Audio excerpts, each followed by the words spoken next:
Okay, so things I learned from Little House on the Prairie Volume 2.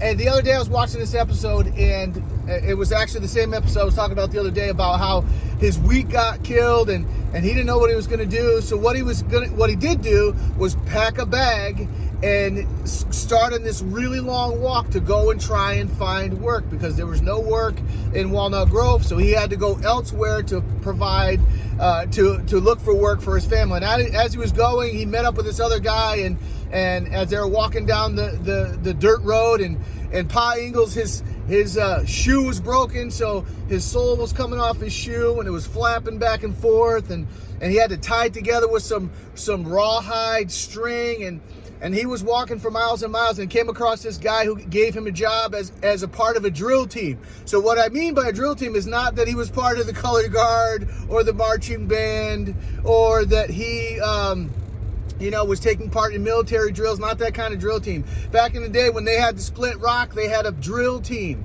And a drill team didn't get a drill. They didn't get a power drill or even a hand drill like that. It was a two-man team. One guy held a sledgehammer, and another guy held a very large metal spike that the guy with the sledgehammer whacked over and over and over again. So the one guy would just sit there and hold the drill and trust that his partner up there was going to hit that sledgehammer and not his fingers as he held it. Every time the guy would hit it, he'd turn it. Hit it, he'd turn it. And he and his partner took turns as a part of this drill team.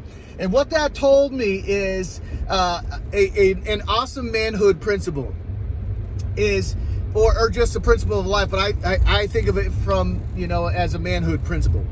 And the principle is that Charles Ingalls was on the whatever it takes plan to provide for his family. If he had to risk life and limb and having his knuckles smacked by a 4-pound head of a sledgehammer with a giant guy at the other end, swinging it with all his might to put food on the table, shoes on his kids, he was going to do that. And I think that is a good principle of life for all of us fellas to take as we go through and we graduate into having a family and a wife and kids and all those things, that we as fellas, our job is to be on the whatever it takes plan to provide for our family. Now, let me just qualify this. Whatever it takes, meaning everything that's legal, moral, and ethical to go out and provide for our family. I don't recommend it if your family needs food that you go sell drugs or your body